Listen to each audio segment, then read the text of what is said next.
fantastic. This is GT racing right now. He's got traction, he's got everything outside of both of them! Maloney! Oh, he's taken Anderson! Anderson's up top! Oh my god! Oh! Big crash! Oh my goodness, half the field's gonna get rolled! This is very close. These guys are want to make their way through the field very quickly. Oh, there we go! Oh no! That's massive! This is it! This is over! I can't believe this! Oh my god! God, what?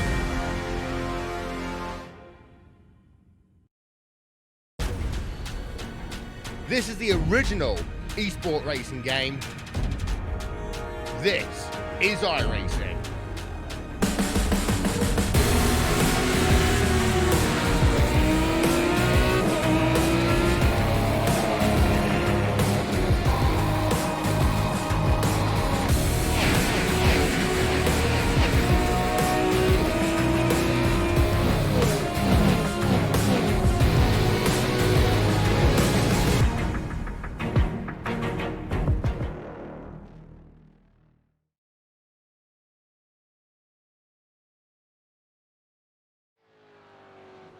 It's the final chance to make your case known. It's round 8 of the championship, which means the final drop rounds come into play. From this point onwards, it's about getting as many points as you possibly can. But this week, it's going to be a difficult week for a lot of drivers to get points. A big event in terms of the Australian racing sphere has just come and gone, that being the Bathurst 12-hour IR&L, which means that a lot of the big names are struggling to get themselves onto the grid. It's going to be a tougher challenge here today, and you're going to see more different drivers trying to challenge for some good results. But here on the iRacing Esports Network, we don't mind who gets themselves up to the challenge. If you're here, you have yourself a shot of victory and a shot of fame and fortune. Good morning, good afternoon, good evening to all of you watching around the world for this SimSpeed TV presentation brought to you on the iRacing Esports Network. It's Jake Sperry here in the commentary box, joined by Cameron Dance alongside me, Jay Kennedy, on the cameras for this one. We're at the wonderful Daytona International Speedway, as if you haven't seen enough Daytona racing here on the iRacing Esports Network over the last month and a bit and so. But Cam, qualifying currently underway, 8 minutes, 2 laps to get a lap time together, just 3 minutes remaining in that qualifying, and it is the Vegemite of sim racing, Harley Haber at the top, 142.9, only man to break the 43 barrier at the moment. But this is a track which is, some say basic, but sometimes basic brings brilliance. Yes, and does, Sperry. It's one of those tracks where you look at it and go, it's so simple, but it takes quite a bit of effort to get a hot lap around here, and Max Haber has definitely shown us he's one to manage to do that, and he's only done 1 lap as well compared to everybody else who seems to be doing 2 laps. So really interesting to see that he's actually pulled that one out of the bag so early, and even James Scott after 2 laps can't manage it. So yeah, looking like he's well and truly got this under wraps. Yeah, he's definitely got something underneath that's working. Adam Briggs couldn't find improvements on his time. He remains in 5th place then for the moment. Corey Preston over the line, 143.551. That's good enough for the 4th row, just behind Jordan Caruso at the moment. The times do seem to tumble at the moment. The likes of Kenneth Latter in a good time at the moment, 43.9 for the number 20 machine. That puts him in 11th position just for the time being. The likes of Wayne Burke has tried to find a way across the line. He is 4th, but he will not go any quicker than what he's got. Greg Sharp finds only marginal improvement, does not gain a position from 23rd overall. Christian Smart does not improve either on his times. A couple of drivers have yet to set lap times though at the moment. The 23 machine, one of the lowest numbered vehicles in this top split. Keith Lloyd looking to try and make a push to the line, and we'll see what Keith can do as he looks to make this push. His time is a 45.6. That's only good enough for 24th. He only leapfrogs Ortega. Yeah, it's certainly, like we said, not an easy track to get a hot lap around here, especially in these cars, which are quite heavy and do take quite a bit to stop as well. So it's a mixture of setup and also ability to drive this track at a reasonably high level. And this is the final driver who can set a lap time, Yuan Lin in the 24. Over the line he goes, 45 flat, did not find improvements that are needed. With everybody then across the line here at Daytona for 29 laps worth of racing. This is how the grid is going to stack. So it will be Harley Haber then on the pole position with the championship leader, James Scott, alongside. Scott has a one race advantage at this point in time in the championship, and will be looking at other drivers to really hope that he can just make damage limitation a reality. Jordan Ross is third position with Wayne Burke alongside him. Adam Briggs starts from fifth with Jordan Caruso in sixth position. Corey Preston, ever the lovable in terms of his style of driving, in seventh, with Bo Cattell in eighth. Ryan O'Sullivan and Damian Johnstone round row 5. Row number 6 will be of Kenneth Litter and Sean Thompson, followed by Andrew Dyson and Robin Kirk on the 7th row. Row 8, Daniel Ackland and Steve Jansen, followed by Ben Snell and Rob J. Harris on row 9. And then rounding out the top 20 will be Christian Smoke and UXN Lane. Yes, and also Brenton O'Brien there in 21st, the former team boss of Evolution Racing Team, handed over the reins at the start of the year. Kerem Havertz in 22nd position. Greg Sharp and Keith Lloyd are 23rd and 24th, with Christian Ortega in 25th and Dirk Rooney in 26th, failing to set a representative lap time. But it's 2 minutes to get yourself gridded up, or you start from pit road, and this is what makes this tough at the moment as we get the standings up on screen for you. James Scott clear by 298 though, but it is close though between Cooper Webster, Haber, Ross and Foggy. Webster using another one of his drop weeks after Brands Hatch, and you got the likes there of, say, Thomas Hinds, Brad Newman, Tony Klusterman, Sean Thompson, Brett Cananzi, all looking for points as well. Standing start though on the oval. This is going to be a tough start, because all these drivers are going to filter down, and in vehicles which have such high torque and are so difficult get off the line, having to use a line locker and things like that, it's going to be a nightmare to see if everyone is going to get this one correct on the high parabolic banking through the tri-oval. I remember having one of my own starts at a Daytona race in these styles of vehicles, and it went very wrong in a supercar as it all just tumbled to the inside and everybody ran themselves into issue after issue after issue.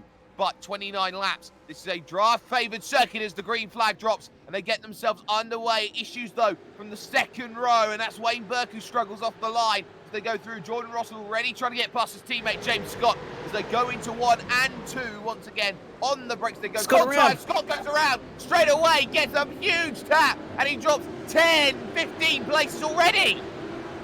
Yeah, big contact there for James Scott. Unfortunately, he's actually got quite a bit of body damage as well, so will not be helping his cause in a straight line, although with that said, he's got quite an advantage and more contact further back. Yeah, and that was James Scott turning Kenneth Latter, so the Mark 1 car goes around, and it's a disastrous start on very, very cold conditions, 23 degrees, the lights on here at this circuit, but it is a breakaway for Harley Haber at the front. Look at how it stacks for third, though. Got 2 wide, 2 deep at the moment here, with Briggs and O'Sullivan under pressure from Johnstone and Cattell as they get on the brakes, looking for the oval once again. Oh, vehicle's going to go straight on, and he's going to have to do a million-point turn. Hits the tyres. That's Robin Kirk, who finds himself there. And like Captain Kirk, he was very much Star Trekking. Yeah, definitely not an ideal start for a number of these drivers. One of those including Corey Preston, who nearly looped it coming onto the oval as well. So few bad starts for a number of drivers, but long race, so plenty can happen. It'll just be fuel saving. Yep, Jordan Ross goes straight on at the chicane. He missed his braking point, couldn't get it turned in, and he'll have to serve a very hefty slow-down penalty to try and get himself back through. This is going to bring Wayne Burke and Jordan Caruso back into the fight, but look at this on the oval at the moment. Bo Cattell trying to get around Adam Briggs. Dyson will go for it as well, and look how powerful the draft is, because Jansen's going to go through, slow down central at the moment as Ackland goes through as well. This will also bring through James Scott, who will get past both of them. Lap 1, it's not the time to get a slow down penalty. 3 seconds on the opening lap then for Harley Haber at the moment, and Christmas came early for the Vegemite of Sim Racing. Yeah, it certainly did. Big leader after one single lap. He's just, at this point, he's probably got it well and truly sealed, although that's something. It's got to get around, and this is really going to hurt. There was multiple drivers involved, as I believe that was Ryan O'Sullivan, and then a second incident. So O'Sullivan has his incident and runs into the back, and behind that, I believe it's Christian Ortega and co who ran into the back of him. So Ortega had his mistake. Behind that, Corey Preston got a turn from the recovering Adam Briggs as they both went into Slide Central. It is Piccadilly Circus at the moment in terms of how busy this race is, and incident points have been collected galore as we've got the replay on screen. Yeah, so I've got the start on screen at the moment, but you can see that everybody's pretty much trying to find a bit of ground, but unfortunately Scott being run into with quite a bit of damage. Cold tyres easy to do as well into turn 1 here, so, and with a cold track as well, it doesn't help your cause that much more, so really unfortunate for Scott. But yeah, there's been all sorts going on in this race so far. Slowdowns, contact, all sorts carnage and interesting moments, so it's really going to be all about survival for a number of drivers. This is 3 wide and further down the pack. It is 3 wide further down the pack, and Dan Ackland's got to serve a slowdown penalty. You can see how those penalties come in. Greg Sharp, Ryan O'Sullivan, Sean Thompson, all battling it out for the minor positions. Now you've got to be careful here as they enter the tri-oval. Where do you go if you're Sean Thompson? Nowhere. You let it go too wide between O'Sullivan and Greg Sharp. They look to really hit the brakes and try to go through. No! Bang! O'Sullivan gets a hit from Thompson, and Thompson will run wide to redress the position, but he'll lose 6 for his issues as well. And being hit for 6 there was Ryan O'Sullivan. He would not have been happy with that one, as look at this pack, though, in the middle. It is so ferocious, and they're almost 3 wide off the exit here. O'Brien and Ortega looking at their own scraps at the moment. It is madness at this stage of the race. They've got to remember it's 29 laps. It's not a 5-lap sprint. Yeah, for sure. It's not a very short race, this one. And the other thing is that there is going to be quite a bit of fuel saving as well coming into this race because of how much the draft is going to impact you. So you really are going to want to set yourself up when the pit stop comes around. Kerem Havertz in contact there with Christian Smart right at the back of the field, coming out of the West Horseshoe. It was a case of it all went wrong, and in fact I saw a vehicle around as well. That was Yuanji Lin, who had gone around as well just before that. He was in a scrap, and you know what? That was Sean Thompson for the 2nd time this lap who'd come together. So 2 more incidents happening in the mid to late in the field. This track is only going to get colder. It is evening conditions, the lights on here at Daytona, and everyone is just going to start dropping those tyre temps, and straight on at the chicane goes Keith Lloyd. Another slowdown claims another victim by the looks of it, unfortunately for Keith Lloyd. So yeah, a lot of mistakes so far, and like you said, no UV, the lights are on, very cold. This track is only going to get quicker and quicker as the session goes on. And Lloyd got help from Ryan O'Sullivan, so that's why he drops back. O'Sullivan giving a little tap to the back, changing the way that one was run. 2nd position on, though, Wayne Burke, Jordan Caruso, and Jordan Ross. So it's 2 Jordans trying to find their way past Wayne Burke. I didn't know Eddie Jordan had himself a little bit of a pit thing for iRacing, but they are actually chasing down Harley Haber. It was a 44 flat for Wayne Burke. Took a 10th out of Harley Haber that last time by. It was Jordan Ross who was the quickest of the lot, though, 43.5, 6/10 quicker than the race leader on that last lap with help from the draft. Yeah, most certainly. And you do have to then ask questions. Is Haber actually fuel saving out the front? He's got a massive lead, so probably can afford to roll off the throttle a little bit earlier, trail the brake a bit more, and just save a little bit of fuel. Even if it's not a lot, it'll just help him that little bit extra more for when the drivers behind him do catch up eventually, and help him get that little bit of a gap in the pit stop. Well, I've just seen Brenton O'Brien give the position away to Ryan O'Sullivan. Did not want to fight with his own teammates, so they will change positions at Evolution Racing Team. But you got Thompson and then James Scott trying to recover, trying to make their moves at this stage in time. But they are side by side to the chicane in front, as that is going to be Rob Harris trying to find a way past Ben Snell, and he's not quite got that move done. Has Rob ever? The entertaining is Rob when he has his streams on, which you can of course catch at any given point in time if you go and find what he is capable of doing. But it is always going to be a close fought battle as we continue to see racing into the tri-oval and towards turns 1 and 2. It's side by side, it's 2 wide, it's 2 deep as well. And now all of a sudden, It is the Stealth Simforce car of Greg Sharp under pressure. Oh, careful, careful, careful. Mr. Snell, on the brakes they go. Also, James Scott trying to get in on that as well behind that, but it is now a 7+ car train, and it is a very, very aggressive train as well. Oh. Bang! Contact. O'Sullivan into his own teammate, Brenton O'Brien. Yeah, Brenton will not be happy with that. Will probably be some words exchanged in the team communications, so not too ideal there for the teammates. But nevertheless, that little pack, really a long train. It's a number of cars in here.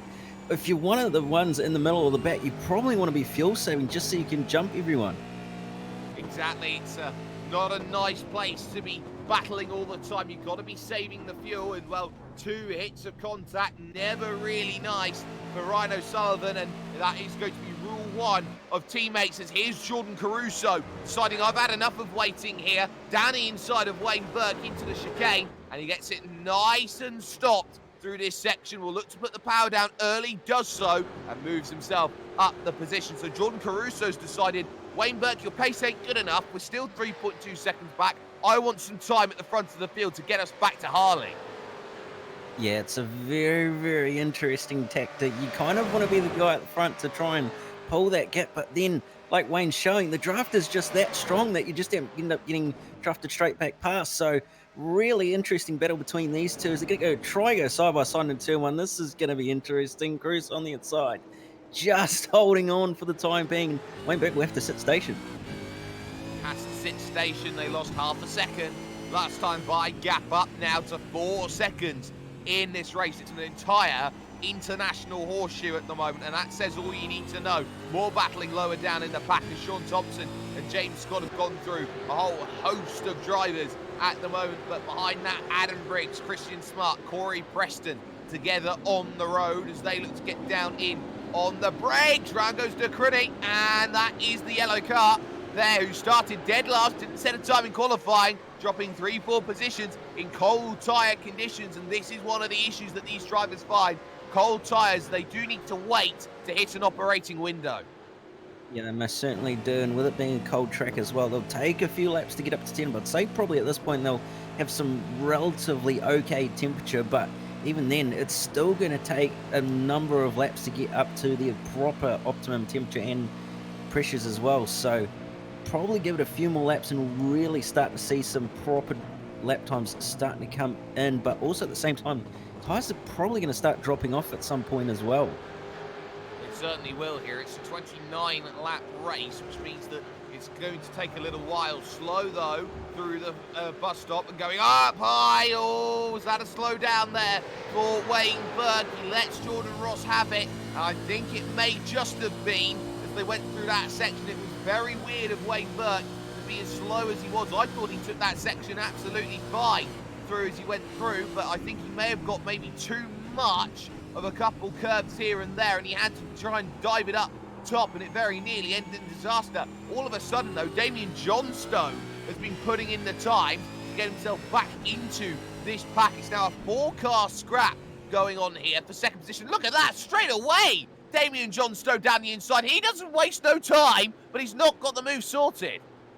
He probably wasn't going to have it in the end. He was going to be left to hang out to dry on the outside of the king, which in these things is really tough to do, especially with not a lot of grip, so probably not quite in the move that he wanted, but nevertheless right on that train now of the top 3. Greg Sharp with a huge slide to the international horseshoe. Oh, as they go through. Car turned around as well. There was very nearly contact through the kink. They were too wide through there. Motion simulation replay, though, of an incident we've seen. It's Ben Snell in the Team Potato car. Gets a slide, goes through to the international horseshoe. Does he have himself his own issue down at this section, or was he taken out as he gets on the brakes? He's okay through here. But on the exit, oh, it was right behind the pack as well. Around he went in a big 360 as he went through. James Scott trying now to get through Sean Thompson and co. He is not having much luck at all of things at this point in time. We'll see, though, Thompson try and get down to the inside of the Stealth Simforce car of Greg Sharp. On the brakes they go. And has he got the move sorted? Oh, yes, he has. As he goes through, James Scott will try and pick it up on the exit. But now look at this, Jordan Ross the second, down to the apron line. Goes through, and oh my goodness me, James Scott. That was a very aggressive move to be right down on the apron. Not a lot of room, and only just got back on thanks to a bit of door-to-door contact with Greg Sharp. So really lucky there to not have it end any worse than it did. But nevertheless, that battle at the front really is starting to heat up between John Ross and John Caruso. Have you ever had a moment in your sim racing career, Cam, where you effectively had to force your will onto another driver and say, no, this is my track, you are not having it? There's been a few times. Probably the most recent one I recall would be the time in Oceanic Sim Racing GT1 Championship at Spa, which was indeed broadcasted by SimSpeed. And yeah, I did take to the grass to make it 3-1 and gain 2 positions in one corner, which was quite interesting. But nevertheless, it's one of those things that's a sim race. Keith Lloyd has gone around along with a Mark 1 car, 2 separate incidents. So Lloyd on the exit of the International Horseshoe. Then it's Kenneth Latta who got a big turn from De Crunny and was very nearly taken out a second time. So Kenneth Latta having himself an issue, De Crunny having an issue, 2 for the price of 1 at the International Horseshoe. You'd have to say, if you got a ticket and sat at the International Horseshoe, Cam, you'd have got your money's worth for this race. Yes, most certainly would have. There's been plenty of action at both ends of the horseshoes, so really, really good opportunity to sit there and eat some popcorn and watch Ollie Khan and Jim Fold, that's for sure. But yeah, most certainly been an exciting time on the infield in this race, and we're only 8 laps in. We're not even halfway yet. No, we're not even close to half distance at this point in time. Here comes Jordan Caruso, though.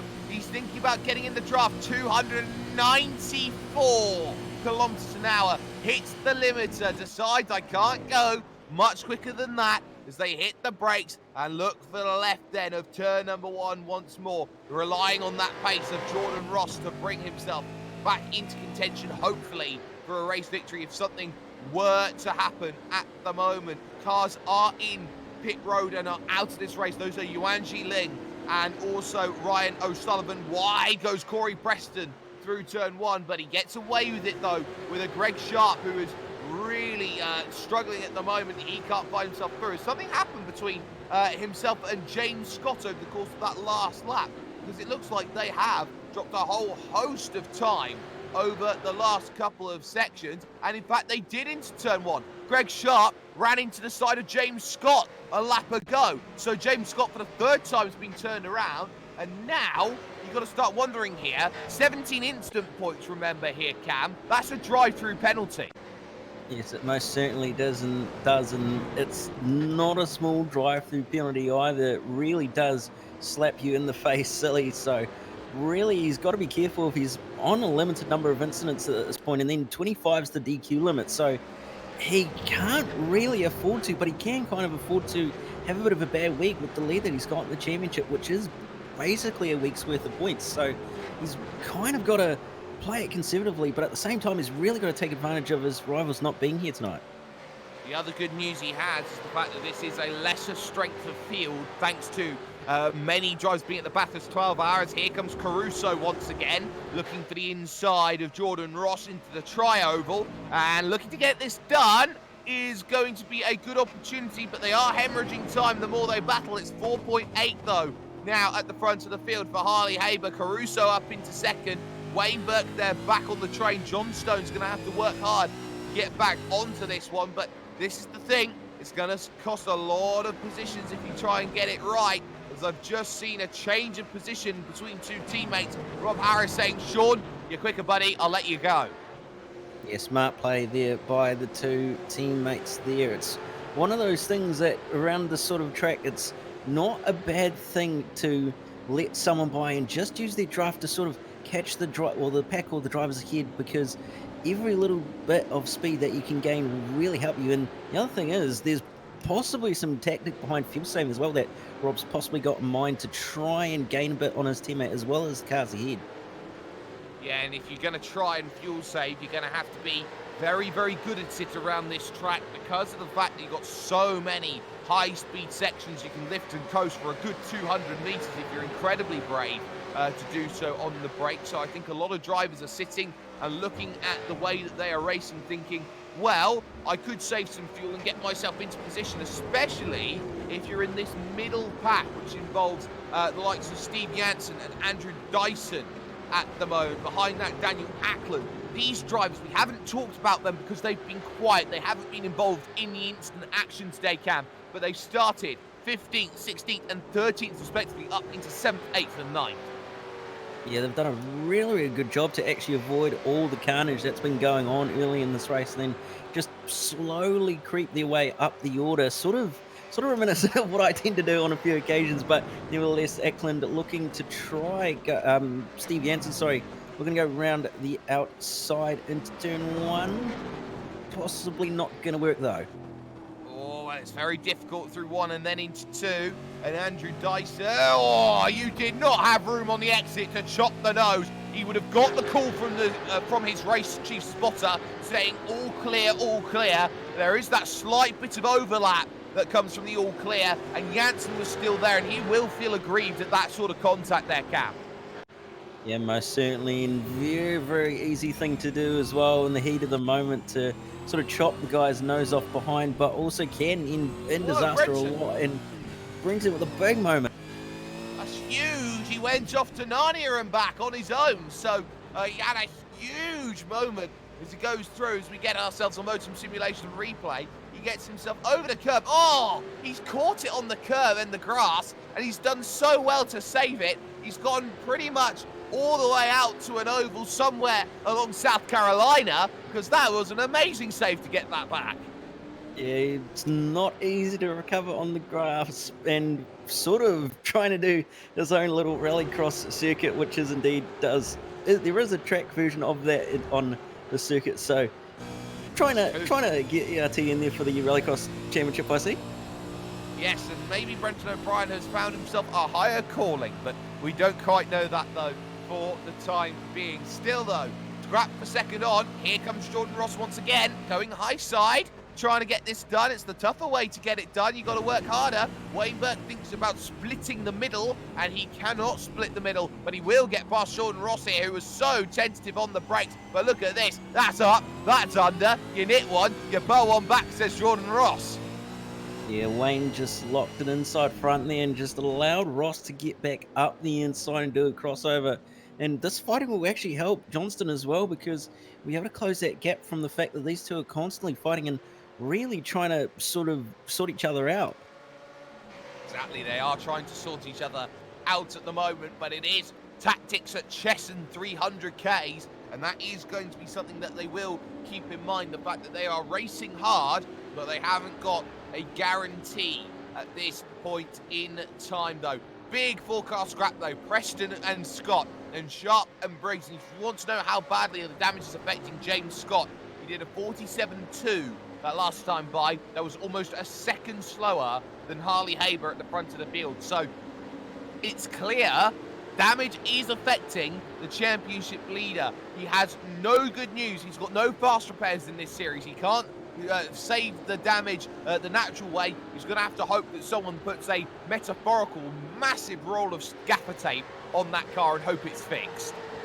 Yeah, most certainly, and it'll probably add a bit of weight, but it'll certainly help that but scraped up door on the side and probably the bumpers as well. So he's just got to really be damage limitation as he goes for the move on Preston, looking up the inside at the bus stop. Preston lets him go and will slot in behind, so up to 12th for James Scott, who currently on a bit of a recovery mission, but also damage limitation. Almost damage limitation. Wayne Burke again goes high side around the outside of James Scott. Can he slow it down this time? Again, same answer it seems. Oh, they're going to have to stay side by side through the S's, as also Daniel Ackland's lost the position, but to the International Horseshoe they go on the brakes, and that's a good move.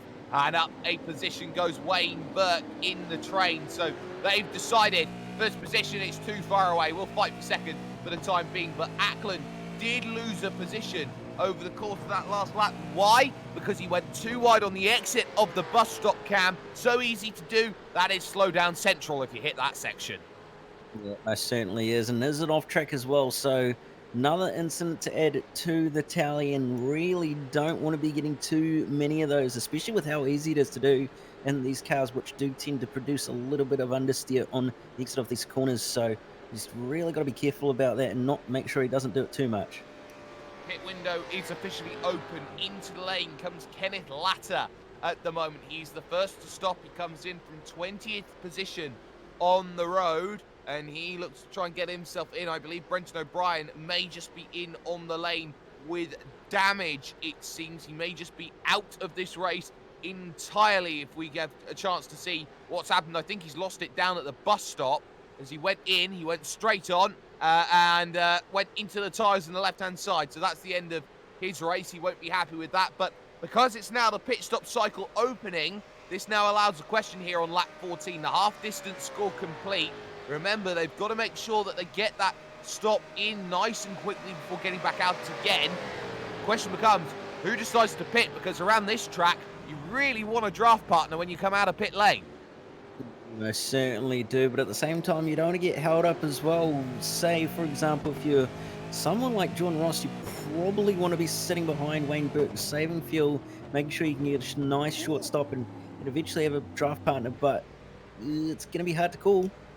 Rob Harris and Corey Preston decide it's time for them to come down onto pit lane and make their stop a reality at the moment. So this is fully now the time where we are expecting these drivers now to start thinking about what's the right time to make the pit stop. Because remember as well, around this track, you've got to think about, well, how are their lap times faring at the moment. Remember, the starting lap times for, say, Jordan Ross, he did a 43.5 as his quickest, and he's settled into a pace of mid to late 46s the longer that this race has gone by. They know that for the opening couple of laps, they can get an advantage of maybe 2 seconds or so before the tyres plateau out. Yeah, most certainly. They're really going to want to take advantage of the tyre life as best as they can and not overdo it either, like you said. So really sort of going to try and be interested to see what sort of strategy, who's going to do what, because you're going to want to get that undercut, but at the same time, you're not going to want those freezing cold tyres on the exit of pit lane, which is actually going to make pit exit very, very interesting with how tight it is and how little grip you're going to have. Exactly, and it is a single track pit exit. Caruso has to defend. Wayne Burke, master of the draft, as Caruso becomes the first key player to decide, I'm diving down onto pit road. Now you've got to try and cover me off. So good work. In comes Cattell. In comes Johnstone.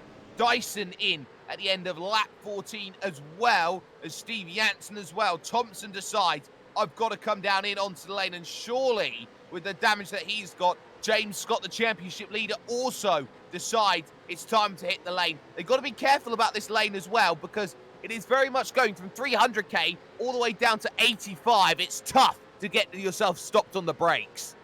Yeah, absolutely. It's sort of a bit like NASCAR stuff, trying to pull these things up in the pit lane from such speeds that they're doing out of turn NASCAR 4. So really is a challenging pit entry, and you really can't afford to have a speeding in pit lane penalty.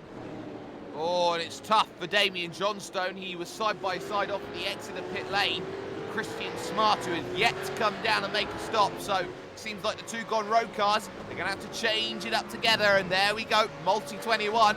Christian Smart lets through Damian Johnstone as they go through. Jordan Ross, though, immediately on the aggressive factor, looking to try and go and pinch. And he's going to have to decide to back out here as they head to the chicane. That was very nearly an idea of, I'll go down the inside. Now, this is what makes this very, very interesting here, Cam, because if you can pinch someone up high in terms of the way you battle, in terms of a scrap, you could, in effect, say, you know what? You're not allowed to come down on pit road this lap. I decided that you're staying up out. Yeah, certainly. It's one of those interesting strategies here at Daytona, and can actually make it quite a bit of a cheeky move, but down to the lane it comes Jordan Ross. So this is going to be very intriguing to see where Jordan Caruso comes out. He's just coming out of the bus stop, and also where Damian Johnston comes out in all of this, because he's just coming out of the bus stop as well. Harley Haber is also race leader in on the lane. That gives the lead to Wayne Burke then at the start of lap 16. Jordan Caruso, for example, is side by side with Dirk Roney, so he's had to try and use the draft on the oval to work, and he's going to try and make a way through. There goes Harley Haber, looking to get himself out and away for Mark 1. But there's Jordan Ross, and he is a mile behind Jordan Caruso. And now he'll be scrapping it out, surely, with Damian Johnstone, who will have the power going through this section, where maybe a Jordan Ross doesn't, as they head themselves to the International Horseshoe. Late on the brakes, Damian. Not late enough, though, by Jordan Ross, but he did lose a position on the undercut, and it did prove dividends. Bearing in mind, Ross has also got very cold tyres, whereas Johnston's got nice warm rubber, so this could really play in Johnston's favour of having some nice warm tyres, whereas Ross has got to sort of baby the car around for a lap or so, and even traffic's going to play a factor.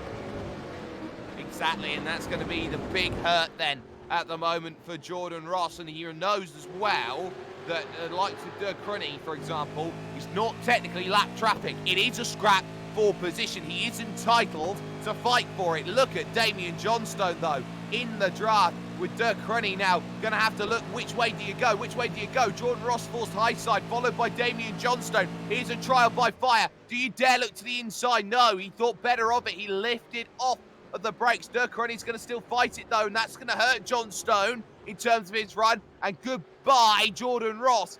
That, you had to feel, needs to be a little braver from Damian Johnstone. Yeah, it certainly did, and wouldn't surprise me if that was possibly a slowdown for Johnston as well, with how much he cut that exit of the bus stop. So, doesn't look like he got one, but it would have been very close, that's for sure. And looking like Wayne Burke's continued on for another lap as well, so he's really utilising those warm tyres that he's got, even though they're probably not exactly the most optimum condition at the moment. He's not quite a second, but quite a bit slower than everybody else at the moment. 3 seconds a lap. It was 2.7 between one Wayne Burke and another Jordan Caruso. So the pair of them both have themselves differences in racing, but this is the big thing for Wayne Burke. He's trying to utilise an overcut at this situation as Keith Lloyd loses 2 positions, nearly 3, yes, 3 positions on exit, as both Harris, Thompson and Dyson all find their ways through. It's all about the overcut, because he'll have those fresh tyres to go to the end, and he will be able to use them, but he's thinking about, well, how many laps of fresh tyre am I going to have advantage to claw my way back through at a rate of nearly a second a lap quicker? Yeah, exactly that. And also, one other thing is, whether he has a spot or not, I'm not 100% sure, but some of these drivers will be being told who's battling and who's where and all that sort of stuff. So, and it'll also depend on how much fuel he's saved as well, whether he's saved more than what. Yeah, he's gone again, and it's just going to depend on how much fuel he's saved, because Ross and Caruso are coming through NASCAR 3 and 4, whereas he's all the way up front, and even Haber's not that far ahead of Caruso. So it's going to be really, really close to see where he comes out. You can't think that you can save so much fuel that you could do an entire race, could you? No, that's silly talk. So he'll have to come down in, he'll have to make a stop, but the issue that he's going to have here, Wayne Burke, is that he's trying to minimise as much of his stop as possible. If he keeps going at the rate that he's going, saving the fuel, saving the tyres, he'll surely be in a position here, Cam, where his stop is only going to be a splash and dash. Yeah, it wouldn't surprise me, but Haber was 3 seconds a lap, 3 seconds quicker that last lap, so it's a big difference between those tyres at the moment that Wayne Burke's got on the car, but at the same time, it's where he's going to come out is probably all down to how long that pit stop is, and like you said, it could very well be a splash and dash.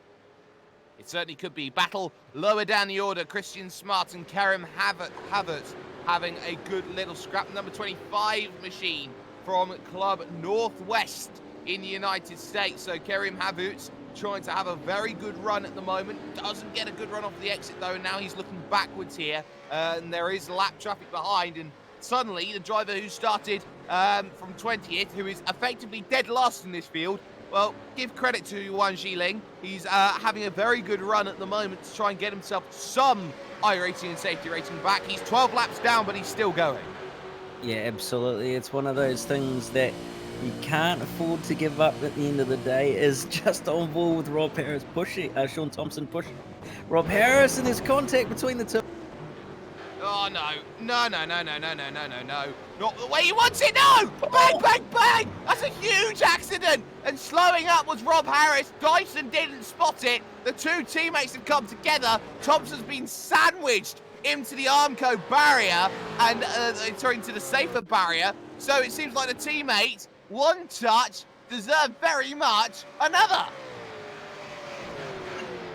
I can't believe that's actually happened. Replay of what's just happened. You saw the little bit of a bump, but then just all of a sudden, possibly a misjudgment in braking zone, but really unfortunate for Rob there to have that moment. And then what happened after that? I'm not entirely sure. Oh, contact from the car behind, and unfortunately he got sent into his teammate, so not of his own fault. Well, it happened so quickly. Andrew Dyson, you can see here what was happening. Wide went the Abruzzi-sponsored car into the wall. Dyson copped a tap from that as well. But you have to say, if you're not alert to it through that section, it can go wrong incredibly quickly. And it has done so many times before for so many drivers. But a huge incident there between two teammates. What is it we said earlier on between Ryan O'Sullivan and Brendan O'Brien? Rule 1, and I think it's Rule 1 once again. Battle, oh, huge slide from Danny Ackland. And there goes Harley Haber through. He's struggling so much on those tyres. You can see he was trying to put the power down as early as possible, got a bit of grass, and there the rears decided they wanted to step out. Yeah, very easy to do, and it's a bit bumpy through the bus stop as well. Down in the lane comes Ackland as well. Oh, no. Haber going through. Ackland sideways on pit lane. It's one way of entering pit lane, very wild. But another thing is Wayne Burke just dropped off the jack, so he's ended up behind Damian Johnston by quite a margin too. I'm Bo-Cattell. Yeah, it's madness. So Bo-Cattell in the Synergy car has jumped over. And we haven't talked about Bo-Cattell today, mainly because he's been on his own for the majority of this race, but he's having a sterling race at this point in time. But Wayne Burke finds himself away out of track, and now he will look to try and get himself going. But the big key is all these drivers are going to be changing with their tyres, and they're going to be changing in terms of their timed laps. It's not going to be the same, though, for a Wayne Burke. He'll be going a couple of laps quicker around the circuit. I have also noticed there has been a change for next second on the road, which is now second on the road. Jordan Ross has got back through on Jordan Caruso. He most certainly has. Very solid move by Ross at the International Horseshoe. So, well, actually on the oval, in fact, into turn one. So really good move there by the two teammates working together. But where the big question stands, I don't think Wayne Burke's going to be able to use those tyres to his ultimate advantage in nine laps. I've just seen a car, I believe, go straight on. And it's Steve Janssen from 8th place on the road. So he's gone straight on at the corner going onto the oval. He's gone straight on. He's missed his apex. He's hit the tyres. And he's had to do a 3-point turn to get out of it. He's dropped a position to Andrew Dyson because of it. And now all of a sudden, he is being loomed over by a Corey Preston and a James Scott, as Wayne Burke now looking to really get onto the back of Bo-Cattell and attack and get a move done. I think Cattell may just let him have it. Oh, a door left open. Yeah, he's going to have to take it. Cookies. Yeah, very brave move there by Wayne Burke. He even touched the grass there as well and locked the inside front. So lucky to pull that up, and don't know how much damage that lockup will have done. It will have hurt it a little bit, but it definitely won't have hurt it a lot. But gonna be interesting to see what the lap time is this time by for Wayne Burke and what it is in relation to those ahead of him who are doing, well, looks like low to mid 45s. Yep, low to mid 45s, and this is the big key lap then for Wayne Burke. He did a 2:07 out lap, which is pretty good. If you look at, say, Harley Haber's out lap, he did a 2:09 out lap, 2:08 out lap, 2:08 out lap, 2:07 out lap from Damian Johnstone. So in terms of out laps, That's the quickest outlap of the front four in this field, So now, Wayne Burke probably is going to get the phasers down. He's going to get himself pretty much head down, thumbs up. Let's get running, let's get racing. He's got himself 7 seconds to chase now in the final 8 laps. Yeah, most certainly he does. It was actually the quickest pit stop out of that top 4 as well. Just not... Lane time was a little bit slower than what Damian Johnston was, but the stop time was the quickest out of those top 5. So really didn't lose out too much in the end, actually. So it's gonna be marginal, but he might be at least be able to get possibly on the podium. I'm just having a look at Rob Harris. He is limping in terms of other drivers at the moment around the track. He's just lost the position to Dirk Crunny, and that was for 11th position on the road. He's down maybe 15 Ks on the oval, and Adam Briggs is just going to eat up Rob Harris in the blink of an eye. There's not much that you can do, not much you can say. Dyson's got a slow down penalty. This is going to allow through one driver in particular, that being Steve Janssen, straight through. That they go through that section into turn 1. 4-car train now, fighting it out for 7th place. That becomes interesting to keep an eye out on, but Burke has caught the back of what he needs. 43.4. Look how much easier he's got the tyres on the exit there of the West Horseshoe. He'll try and go around the outside here, coming up onto the oval, or is he going to go up and under? Oh, he tried to go up and under. A bit of contact there. He gets the move sorted though and goes through. He is 3 seconds a lap quicker, 2 quicker than Ross and Caruso. He's on for the 2nd place here. He most certainly is, and there's about 7 laps to go, so he might... it'll be close, but he might catch Haber, but it's going to be close, at least a podium.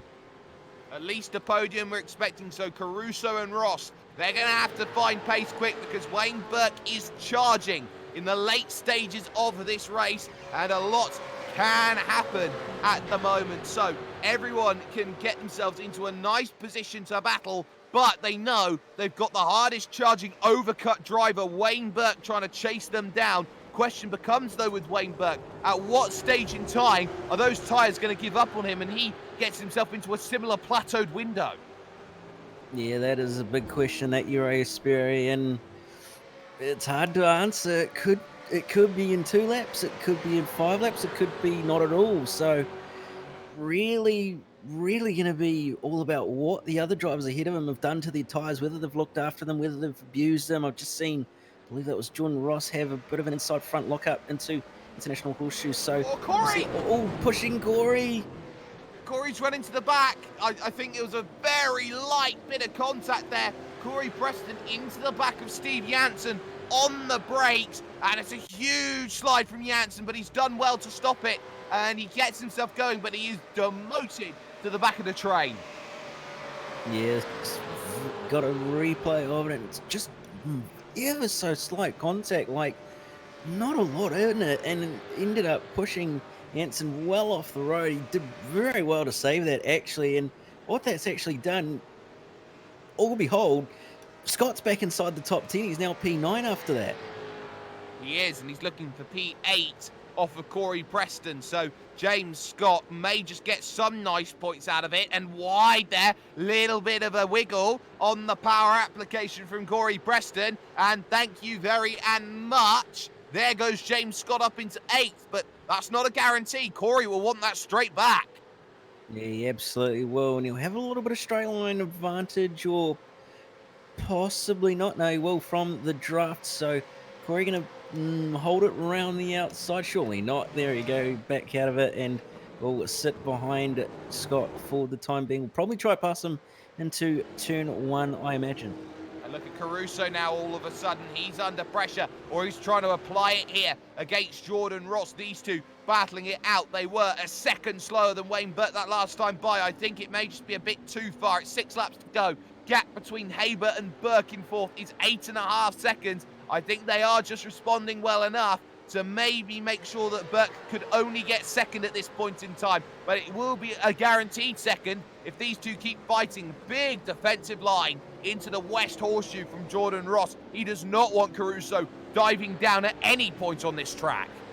Yeah, he most certainly doesn't by the looks of it. He's trying his best to try and hold on to second, but he's only holding them both up, and being teammates, you sort of want to be trying to work together rather than trying to fight each other Look at Scott. as if it's free-for-all. They both got by Dyson. Scott and also Preston side by side through the kink. And you're going to have to lift off of that one there, Corey. Here comes Dyson trying to come back at the West Horseshoe. It's so tough around the outside at this section of road. They've got Dirk Crunny on the back of this one with Steve Jansen. That's not going to help. Look at Dirk Crunny's lap times, though. They're doing 1:47. Dirk Crunny is 3 seconds a lap quicker. Unbelievably quick. He's probably actually got better tyres as well. Track. He actually is. He pitted the same lap as Wayne Burke when he came down in. And look at this. Lights flashing. Janssen, I am 3 seconds. If you want to count your instant, I was 6 seconds quicker that last time by. Let me go as they go through. Corey Preston right to the back of James Scott. Dirk Crunny up into the top 10. And he almost gets down on the brakes and gets another one for Dyson on his troubles. If he gets a good run, he'll get him into turn 1. Yeah, he could get a number of cars. You could possibly even get all of them, but Caruso right behind Ross at the time being, and now look who's there, Wayne Burke right on the tail of these two, and that's a massive pace differential, 44.7 for last time by for Burke and a 46.1 for Haber. It was a 46.2, 46.3, so that was a second and a half. It's 7 seconds, 5 laps to go, and now it has to be 1.2 seconds a lap, so he's in the range, but there's a difference maker for Wayne Burke. He's still got to get past these two. He's caught the back of Jordan Caruso at the right time, heading up towards the chicanes, the bus stop, and a mistake there on power application for Jordan Caruso means straight to the inside goes Wayne Burke. Oh, it was almost covered, and he gets himself low under the apron. That would have affected him for a 10, but he gets the move right done straight away. Great move there by Wayne Burke to move into a podium position. Already He's up to on 8. an absolute charge. Dirk Crunny's got past both James Scott and Andrew Dyson immediately. Unbelievable. He's going to get Preston too at this rate with that sort of tyre advantage that he's got. It's just unbelievable the pace differential that he's got. Clean car too. He started last. He's up now looking for 7th place. This is an amazing drive by Dirk Crunny, and he's used strategy to his advantage. He will look now to try and go down the inside of Preston at the chicanes, and I'm sure this is going to be an easy one. Job done. On the brakes he goes. Has he got it slowed up? Oh, you bet he has. That's some brilliant work. Dirk Crunny moves up into 7th, but look at this. Wayne Burke struggling now to get by Jordan Ross, and the issue is he's 6.3 back. There's 4 laps to go. He's got a race now at a 1.5 seconds plus a lap, but he is stuck behind the Evolution Racing Team man. He is in an Evolution Racing Team sandwich at the moment, which he will not be liking. He's wanting to get past Ross as quickly as he can, but Ross is going to make it as hard as he possibly can. Is now Preston trying to come back at... Oh, Cruz got straight on. And he's going to have to do it again. He's got to get past 2 drivers once more. It's so easy to make a mistake. Just lock it up through turn 1, turn 2. And it all now has to come back, and he's got to have to settle the car for about half a lap to make sure those tyres aren't hyperheated from where he's locked them up. Yeah, he'll have to give the tyres a little bit of a breather, but now Wayne Burke right on the tail of Jordan Ross, closing and closing every single metre that he goes. To the inside he goes. They're going to be side by side into the bus stop. Who's going to relinquish? It's going to be Ross, and Burke up into P2. Oh, Caruso so brave on the brakes as well. He closed right up through this section. But Burke, he's going to struggle here. The draft will come back for Jordan Ross. And now he's got to think about defending turn number 1 here in the fight. 2nd, 3rd and 4th on the road. Have the tyres just decided that they've had enough for Wayne Burke because he's not breaking away from this pack. Up to the high side goes Jordan Ross, and he thinks better of it. Caruso's not, though. He's thinking about going to the high side here and trying to pinch the man, box him in. Almost like police car battling at the moment as they go through. 3 laps to go. It's got to be 2 seconds a lap now, Wayne, for the race win. I think that's a bit too far away. He got really held up. 46.3 that last time by only took 2/10. Now, this is key. If this lap is anything less than 2 seconds, it's job done. Harley Haber is safe barring incident and mistake. Yeah, most certainly will be. As Crony's going to be tucked up right behind Ross, going to go to the inside. He's going to go to the apron even and try and get 2 for 1. Going to stick it right up behind Corey Preston for the time being, though. He'll get past Scott, so that's 1 position recovered. But now got to send it straight up the inside of Preston at 2-1. Well, you have to give props to James Scott there. He thought that if he kept battling, it's going to be issues. And Corey Preston's going to fight hard now because he wasn't happy about the way that went down the inside. Big, hard defense by De Crony. And that very much is wide off of the exit, but he's got the move sorted. Brings Janssen back into the battle then as they continue to have their scrap at the moment for 7th, 8th, 9th, and 10th.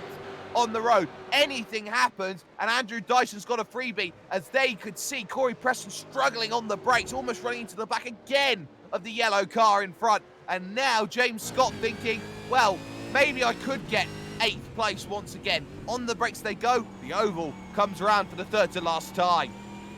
Yeah, most certainly does. Laps counting down and running out for pretty much all these drivers in big battle packs, including likes of Wayne Burke to catch Harley Haber. Haber crossing the line this time by, it's a 46.592. What is it this time by for Wayne Burke? It's going to be a 146.0. It's not going to be enough. No, it's not. He's out of tyre, and Harley Haber now just needs 2 very nice laps here at Daytona to get himself nice and safe. Caruso made a mistake at the bus stop. He has dropped back because of that mistake, but he will not drop back. As far as Damian Johnstone, there's 6 seconds all the way back to him. But there is still that scrap going on. Look at Corey Preston in the draft. He's got himself equal tyre life now. The advantage, the overcut, has now faded. And he goes right up to try and pick up the side draft over the stripe. And can he get the move sorted then into turn number 1? Cruddy's been very good on the brakes through this section, and he gets it sorted. But look at this, up and under. He will try and pick it up off the exit. Some great heads-up driving by Preston. He gets the move done. Yeah, really good move there by Preston to get on by. Oh, contact there for a good measure from Crinny, but now Preston's going to have the inside advantage, and he'll actually hand the position back to Crinny. So Scott going to be right on the tail of Crinny now, possibly going to be in a really good position to try and get 2 for 1 in the end. And remember, James Scott can't afford to get involved in incidents like these. Remember, he's got his championship to think about. Any points here from this race are still points, and he'll pick up a something where drivers like Cooper Webster this week will not pick up anything for the fact that they've not raced. Crony really low on that inside, had nowhere to go to put the power down. He's going to be a sitting duck when it comes to the oval, and we do hit the final lap then of this race as signalled by this man who's led every lap of this race bar a handful due to the pit stop window. Harley Haber in the number 7, started on pole position, has been flawless this race. Here's Jordan Ross trying to get back though at Wayne Burke at 5.3 seconds off. It's some good lap times between them, but not quite just yet. International Horseshoe coming then in the fight for the podium. Preston has gone around, and that's down at the bus stop that he's made the mistake. There was a little bit of contact. Dirk Crony's just running to the side, and Corey's not going to be best pleased with that. He's desperately trying to use the grass to get himself back going. And now look at this, though, between these 3. Janssen might decide to thread the needle on both of them. They don't. Here comes James Scott trying to get through, trying to get the position. Not going to happen. Look who's on the back, though, on the brakes. It's Andrew Dyson trying to slow it down, and they all go through turn number 1 without too many issues at all. Onto the oval banking, though, goes Wayne Burke and Jordan Ross. These 2 fighting for a podium. These 2 knowing that they've got to get this pretty much A and okay at this point in time. It could be all about who is best placed coming out to the bus stop. It surely will be at this point in time between these 2. There is just 3 car lengths, 2 car lengths, 1 car length now for Wayne Burke as he hits the brakes. A little bit later on the brakes, easier on those tyres. Remember, he's had a lot less time on them as he goes through the final chicane. And now Jordan Ross, you need to be perfect. What a run! He's got a slowdown potentially for Wayne Burke on the final section. Oh, you're going to have to hurt as he goes through, unless he's let it off to try and get the draft straight back. I think that may have been it. Harley Haber, though, will come to the line. He'll pick up the race win at Daytona in infallible's fashion. But look at this, the mind games. Wayne Burke goes high and steals 2nd position. Oh, you love to see the mind games played here at the wonderful Daytona track. The Crunny not safe either here, Cam. Here comes one, Mr. James Scott. Certainly, the mind games were played very well there by Wayne Burke. It's not about who leads on the last lap. It's about who leads across the line out of the last corner. And Wayne Burke definitely set that up well. But Crinny really in a position he doesn't want to be in, the same as what Jordan Ross was. But I think he's going to be able to hold on to this with the damage that James Scott is going to have. So Crinny's going to be able to come from dead last all the way to P7. James Scott recovering to P8, Jansen 9th, and Andrew Dyson with what is nearly holding Cruz a top 10. Well, you have to also keep an eye on what Wayne Burks just said over radio. He actually apologised to Jordan Ross and said, you know, what I did there, that was not a deliberate choice. He did run slightly wide coming through the bus stop. I think he may have just been struggling to put the power back down. So that's something to keep in mind. But official classified results then, they're going to be up on your screen right about now, as the last car to cross the line will be Corey Preston. Harley Haber, it is position 1 on this race, and he'll be happy with that. His margin of victory is 5.5 seconds over Wayne Burke and Jordan Ross, as they all tried to battle. Wayne Burke using the overcut to his advantage. You also look at 4th position right now, Jordan Caruso. He did fade in the final couple of laps. Damian Johnstone picks up 5th with Bo Cattell in 6th. The Crunny last to 7th. That is the biggest mover and shaker in your field, with James Scott very much the beating post, some would say, as he got hit every which way around this track and only got 8th place. Steve Jansen would pick up 9th, and it would be 10th place come the end for Andrew Dyson. And just outside of the top 10 will be Adam Briggs and Christian Smart in 11th and 12th, 13th and 14th. Greg Sharp and Keith Lloyd. Very, very solid drive from actually both of those drivers coming from further down in the field. Rob Harris and Kieran Havels, unfortunately, in that middle pack just outside the top 15. 18th will go to Daniel Acklin. Corey Preston, P19, maybe possible drive through there for incidents confirmed. So unfortunate there for Preston, who was really looking for a solid top 10 result. And then rounding out the top 20, will be Sean Thompson.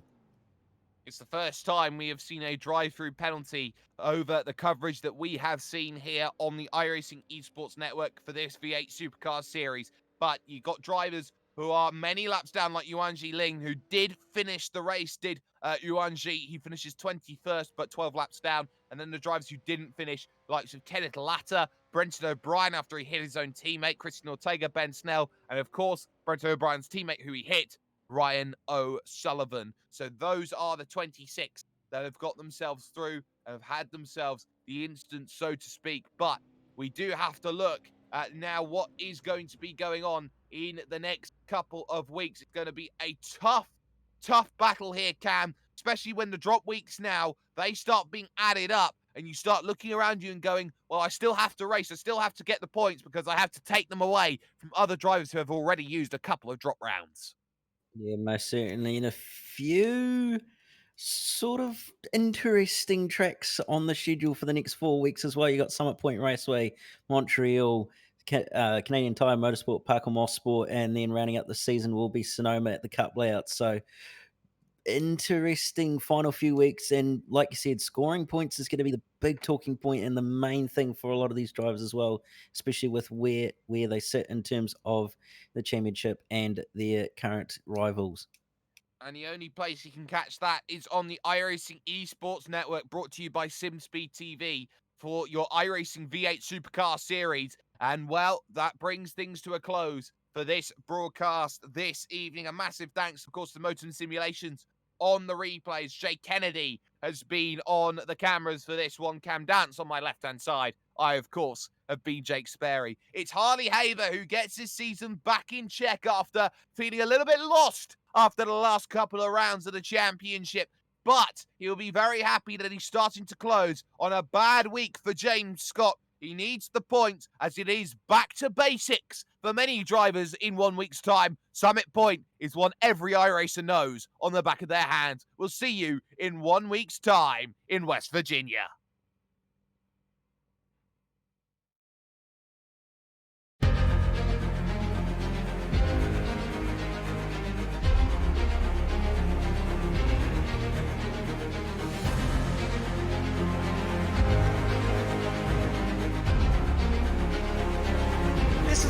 fantastic.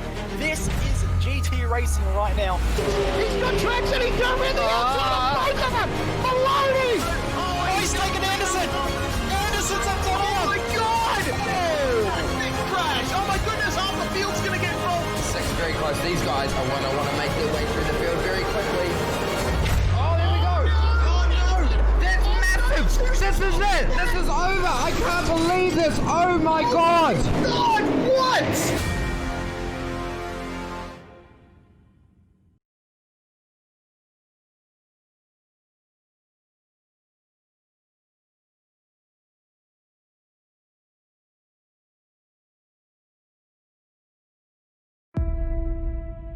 Sometimes you just got to lick the